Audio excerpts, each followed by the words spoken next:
Ahora los dejo con Diego, que van a encontrar un hilo conductor acá en todo lo que fueron escuchando, y después le vamos a hacer un par de preguntas y vamos a cruzar a cada una de las 3 empresas que están hablando. Hola, ¿se escucha? Sí, bueno, buenas tardes. Yo más que nada los voy a invitar un rato a reflexionar y vamos a participar bastante de este intercambio. No sé si vamos a encontrar un hilo conductor, pero me voy a ir a mucho más atrás de lo que contaron ellos en cuanto a la innovación. Le puse trama a urdimbre. No sé si alguien tiene experiencia en haber visto cómo se teje un telar. Bueno, yo como jujeño, cuando pasaba mis veranos en Tilcara, siempre me llamaba la atención de que cuando uno veía la pieza terminada, no se sabía cuál era la trama y cuál era el urdimbre, ¿no? O sea, cuál era la que cosía o tejía y sobre cuál era la estructura sobre la que se tejía. Entonces, si bien el bloque se llama Management e Innovación, podría también haberse llamado Innovación del Management, ¿no? Creo que son 2 términos que van muy linkeados, por eso elegí este nombre. Y desde este punto los voy a desafiar a 2 preguntas. ¿Me escuchan bien en el fondo? ¿Sí? Gracias. El primer punto, o la primera pregunta, ¿los negocios del presente serán los negocios del futuro? ¿Qué opinan? Ojo, no vale decir Kodak, no vale decir Blockbuster, vamos por algunos ejemplos un poco más. Hace 10 años, levante la mano el que tenía en su bolsillo un BlackBerry. ¿Hace 15? Levante la mano cuántos tienen BlackBerry hoy. ¿Qué pasó con BlackBerry? ¿O qué pasó con la competencia de BlackBerry? Pensemos en lo que pasa cotidianamente en nuestros pueblos. Yo vivo actualmente en Rufino, una localidad de 18.000 habitantes. ¿Qué pasa con la mecánica? Está desapareciendo el negocio para los mecánicos tradicionales. ¿Qué pasa cuando un mecánico agarra, no voy a decir una marca alemana, sino simplemente una de las camionetas más nuevas y antes era un mecánico acostumbrado a arreglar un Ford o un Renault 12? Está desapareciendo. ¿Qué pasa generalmente con esas metalmecánicas que teníamos o esos productores de silo de chapa? ¿Sí? Que teníamos casi en cada localidad de donde vivimos nosotros había uno o 2 metalmecánicos que hacían silo de chapa. ¿Qué pasó con ellos cuando apareció el silo bolsa? ¿Qué se les ocurre a ustedes como qué negocios desaparecieron? ¿Algún ejemplo que me puedan dar ustedes de negocios que fueron desapareciendo en lo cotidiano? ¿Alguno? ¿Nada? Bueno, está bien. Y si pensáramos para adelante, ¿cuáles son los negocios de hoy que van a dejar de ser negocios en el futuro? Pensemos en el sistema bancario con las nuevas monedas o las nuevas formas de manejar el tema de finanzas. Pensemos en la revolución de las impresiones 3D y el desafío para los nuevos materiales, etcétera. Entonces, la primera pregunta es, si los negocios del presente serán los negocios del futuro, lo podemos transformar en una afirmación, es, los negocios del presente no necesariamente van a ser los negocios del futuro. Bien, la segunda pregunta.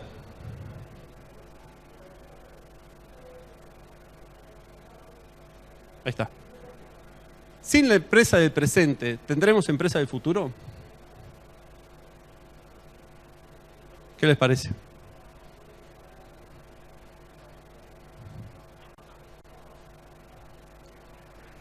¿Por qué? Porque básicamente esta pregunta la hago porque estamos tan infoxicados, ¿no? Intoxicados de información sobre el futuro, y como es algo que todavía no llegó, nos apasiona tanto que no nos estamos preocupando lo suficiente por la empresa del presente.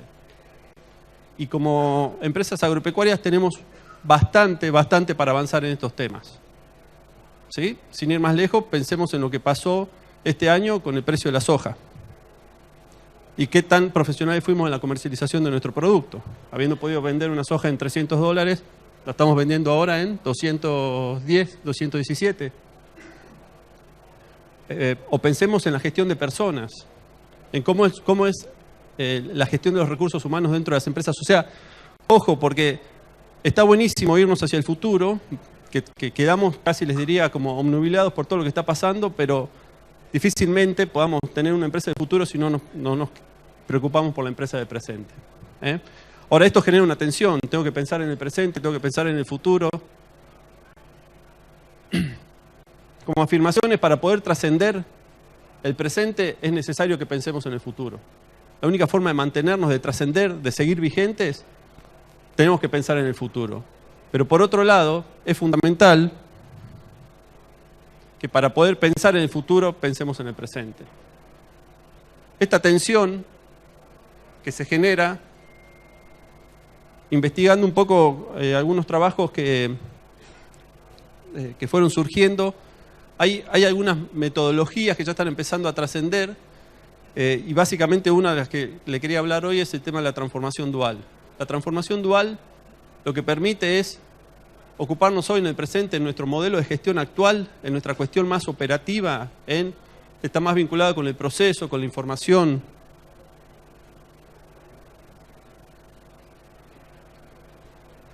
Con los procesos, con la información, con los roles de las personas, pero también pensando en un modelo de negocio futuro. Acá pienso en mi organización. Probablemente en el modelo de negocio de futuro tenga que pensar más en lo que es mi cliente y cuál es mi propuesta de valor para el cliente. Esa es la tensión que se percibe hoy, que en realidad para aquellos tomadores de decisiones hay una dualidad. ¿Qué hago hoy? ¿Pienso en el presente, pienso en el futuro, pienso en los dos? Entonces, una de las cosas que deberíamos desarrollar puntualmente para poder generar pensar en profundo hoy y pensar en amplio en el mañana sería transformarnos en ajedrecistas. ¿Sí? El ajedrecista tiene esa capacidad de estar moviendo una pieza en este momento sin perder de vista su estrategia de 20 jugadas más adelante. Este es un poco lo que le pasó a Kasparov en su partida con Topalov en el 1999, cuando él estaba pensando en el movimiento 24 y al mismo tiempo en el movimiento 42. Estaba bastante comprometido en esa partida. En el movimiento 24 él decidió que iba a ser en la 42. Esa partida se pasó a llamar la inmortal de Kasparov. Entonces, ¿cómo hacemos para generar mucha amplitud para pensar en el negocio del futuro, pero a su vez mucha profundidad para ser cada día más eficientes en lo que estamos haciendo hoy? Así que a partir de ahora se van a tener que transformar en verdaderos jugadores de ajedrez. Esto generalmente lo que nos produce es una tensión emocional. ¿Sí? Nos sentimos como Tupac Amaru, tironeados por el presente y por el futuro, pero yo creo que de esta situación se puede salir. ¿Se escucha? ¿Sí? Que de esta situación se puede salir. Básicamente están los libros de autoayuda, ¿no? Yo entré en contacto con mi primer libro de autoayuda allá creo que por el año 1998, perdón. Y este libro hablaba de la preocupación y la culpa como algo pasado y la preocupación sobre algo que venía en el futuro. ¿Qué pasaba? Generalmente lo que decía el autor de este libro era que nosotros nos preocupábamos muchísimo por lo que iba a venir en el pasado, tanto que cuando venía era una milésima parte de lo que nos habíamos imaginado. Pero durante todo ese tiempo entre que nos preocupábamos hasta que llegaba el evento que estábamos esperando, quedábamos inmovilizados. Esto es una gran solución, ir a los libros de autoayuda. Pero quería decirles que si los libros de autoayuda hubieran sido exitosos, se hubiese escrito uno solo, ¿no? Eso es un poco lo que me dijo mi psicólogo el día que yo fui con esta solución mágica. Entonces, puntualmente lo que tenemos que hacer es generar esa dualidad, tener ese tiempo estructural. Yo le llamo tiempo estructural al tiempo de calidad. Si yo les preguntara a ustedes cuánto tiempo dedican para pensar estos temas por día, cuánto es el tiempo de calidad que ustedes dedican a pensar sobre las transformaciones de su organización, es necesario. Es la única forma que ustedes van a lograr realmente poner estos temas como algo importante, es teniendo ese tiempo de calidad. Porque generalmente cuando uno está trabajando en un tema y no sale la solución, no sale la solución, no sale la solución, se prepara un mate y cuando se va a preparar ese mate, ¿qué pasa? Aparece la solución. ¿No? Entonces después se hace un mateinómano, ¿no? Empieza a tomar mate todos los días, se inyecta mate endovenoso, come ensalada de mate, y no necesariamente es eso. Las cosas surgen porque nosotros estamos pensando constantemente en el tema ese. No es porque nos tomamos un mate. Entonces es importante que generemos ese tiempo estructural, le llamo yo, que lo diferencio del coyuntural, para trabajar estos temas, para pensar en estos temas, para pensar en la transformación dual, ya sea para optimizar los procesos actuales, como también para pensar en los negocios del futuro. Bueno, acá, ¿de qué hablamos cuando hablamos de innovación? Si yo les digo, ¿qué es esto? ¿Qué es? Una copa. ¿De qué material está? Vidrio. Perfecto. ¿Estamos todos de acuerdo? ¿Esto?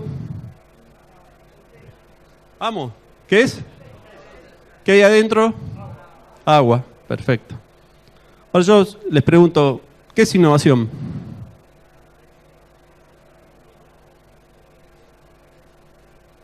¿Alguna definición de innovación? ¿Cuál es la primera palabra que les viene a la mente cuando digo innovación? ¿Cómo? No se escucha. Cambio, ¿qué más? Crear, ¿qué más? Progreso, ¿qué más?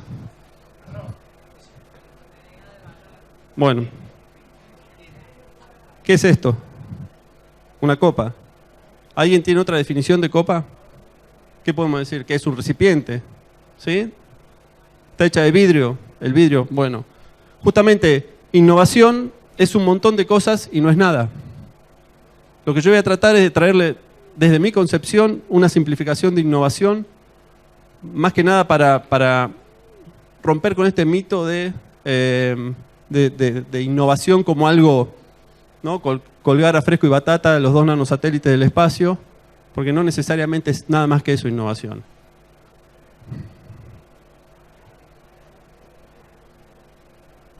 Innovación es la acción de introducir algo nuevo.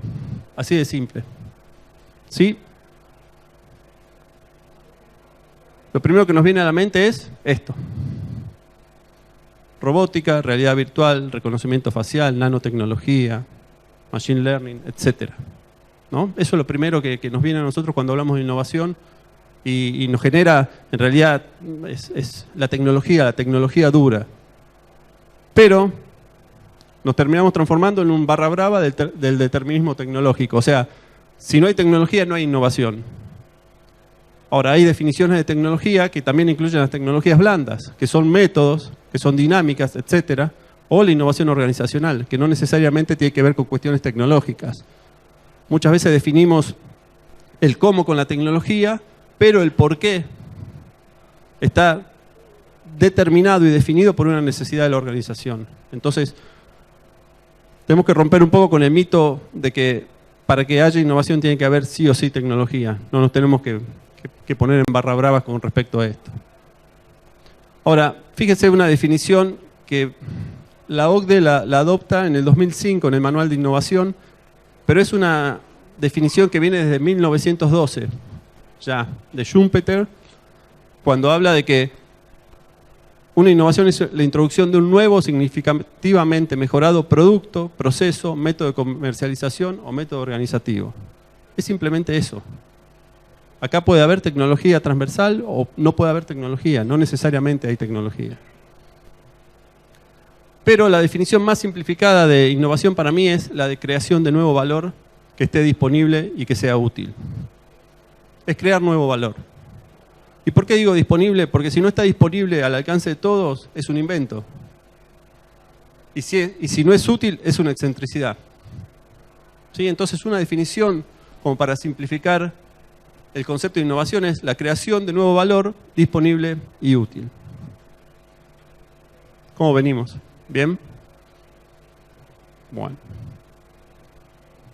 ¿Qué almorzaron? ¿Nada? Bueno.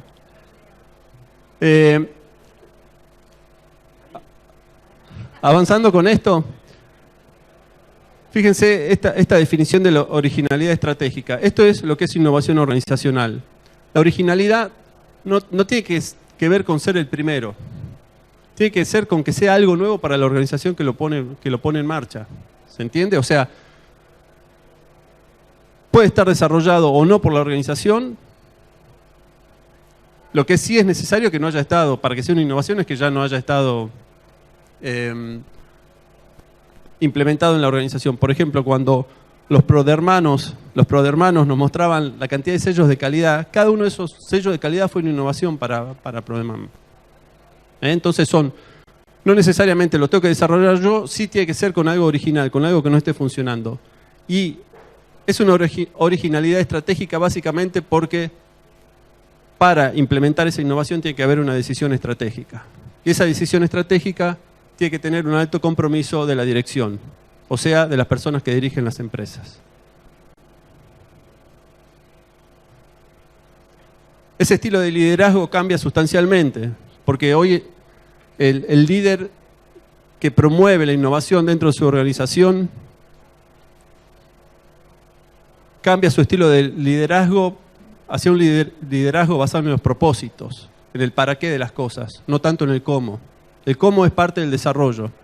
Lo que tiene que tener clara la gente y lo que tiene que tener claro uno es para qué hago lo que hago. Y por otro lado, su rol fundamental dentro de la dirección de esos equipos es ni más ni menos que mantener los espacios en donde se produce la innovación. Piensen ustedes, si ustedes generan mucha efervescencia en sus equipos para innovar, y a ustedes la innovación es algo con lo que ustedes no se entienden o no se llevan bien. Lo que están generando es efervescencia para un montón de gente o para un grupo de gente que no va a encontrar el lugar de desarrollarse o de desarrollar esa innovación dentro de la organización. Por lo tanto, quería darles un fuerte aplauso, o dense un fuerte aplauso, por favor, un aplauso.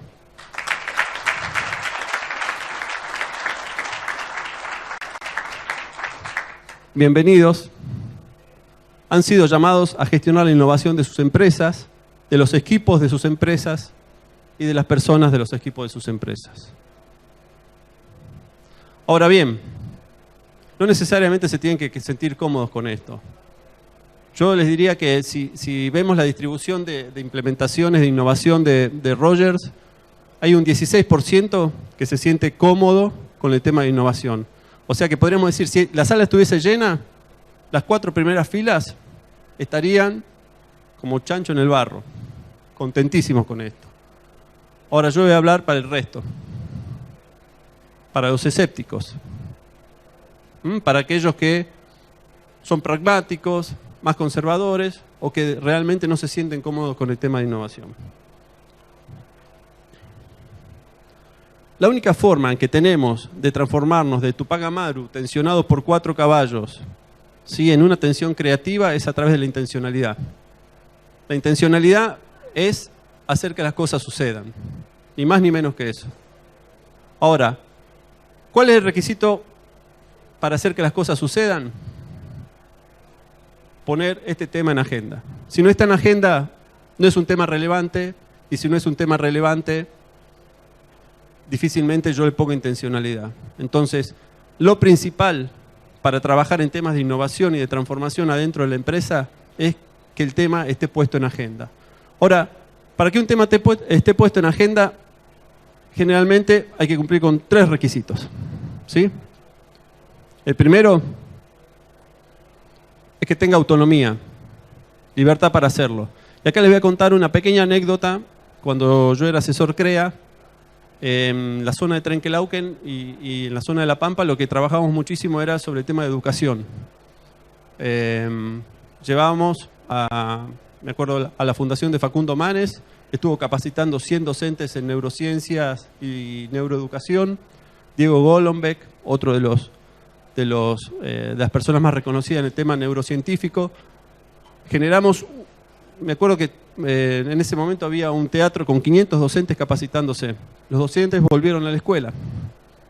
¿Con qué se encontraron en la escuela? Con la inspectora regional que no quería cambiar la currícula. No tenían libertad. ¿Ahora qué generamos con eso? Un montón de efervescencia y frustración de mostrarle a alguien que había algo más allá de lo que hacían y que no lo podían adoptar porque el resto del sistema no lo permitía. Entonces, es fundamental tener autonomía y los que lideran las organizaciones realmente tienen autonomía y libertad para implementar estos temas. El segundo punto es el propósito. Si no está el propósito, el deseo de hacerlo, difícilmente esté en la agenda. Y el tercer punto, que creo que es el más relevante de todos, porque es el que más toman como pretexto, es el dominio, las capacidades para hacerlo.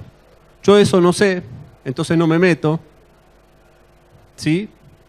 Pero créanme que es el más fácil de solucionar. Y digo esto básicamente por lo que significan hoy en día las redes, por lo que significa hoy en día los lugares que uno frecuenta. Hoy en día está todo disponible para hacer. Pero ¿cómo nos comportamos con respecto al dominio de las capacidades? Si les pregunto a ellos... voy a hacer una aclaración, discúlpenme. Acá van a ver todos hombres en esta presentación. Terminé de dar esta charla una vez, me esperaba una señora, cuando bajé me dijo, muy buena tu charla, no había ninguna mujer. Entonces a la siguiente puse mujeres, había dos, terminé de dar la charla, bajé y había dos señoras que me dijo, hubo dos caras de las mujeres que estaban bastante ridiculizadas con respecto a lo de los hombres. Entonces, yo lo que quiero decirles es que acá cuando hablo de homo, no hablo de hombre, hablo de especie, de homo, de homo como especie, homo. Entonces, por ejemplo, en el tema de innovación y capacidades, si yo le pregunto a ellos se sienten bien, se sienten cómodos con este tema, se sienten lo que yo denomino como un homo capus specialiticus, ¿no? En el tema. Entonces, lo resuelven rápidamente porque es un área donde se sienten especialistas o se sienten cómodos. Ahora, ¿qué puede pasar cuando uno no se siente así? Y el tema del dominio, de las capacidades que tiene con respecto a cómo innovar adentro de la organización. Pueden pasar dos cosas. La primera es sentirme un homo nabus, ¿no? O sea, no puedo resolver, es un área donde yo no soy especialista, entonces no lo traigo. Pero hay una versión remixada del homo nabus, que es el homo solitarius tossudus. O sea, ¿qué hace este homo solitarius tossudus? Trata de transformarse en especialista, se capacita, se capacita, se capacita.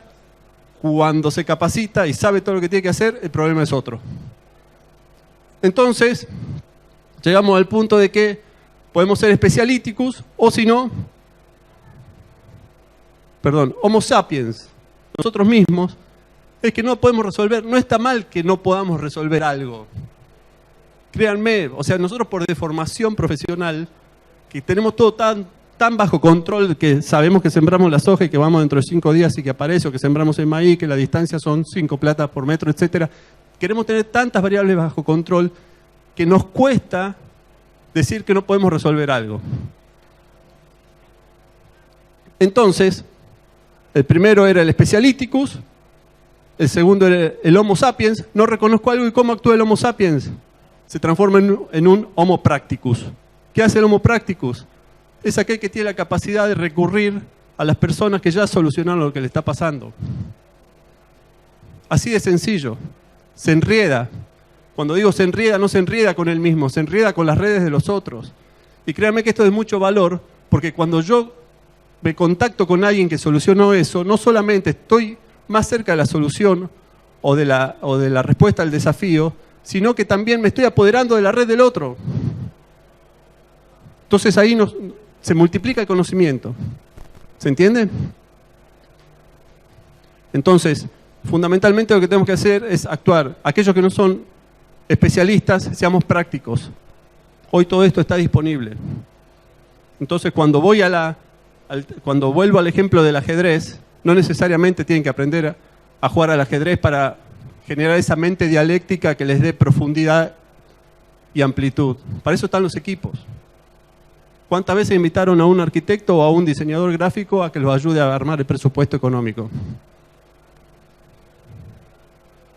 ¿O cuántas veces llamaron a un diseñador gráfico o a un publicista para discutir el modelo de negocio?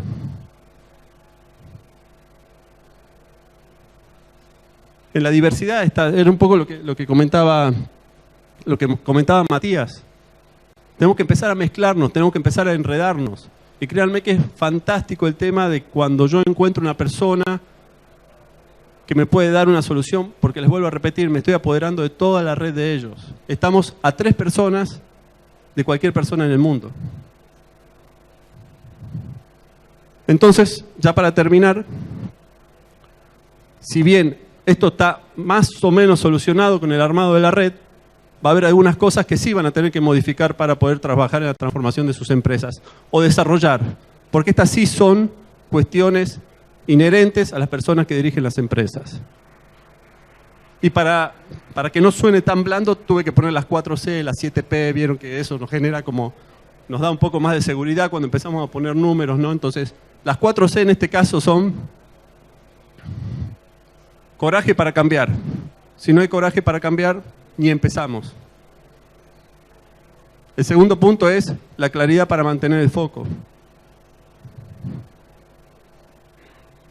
En algún momento tengo que empezar a converger esa divergencia que genero en esos procesos de amplitud. Porque en algún momento tengo que transformar mi negocio, no puedo tener un montón de ideas.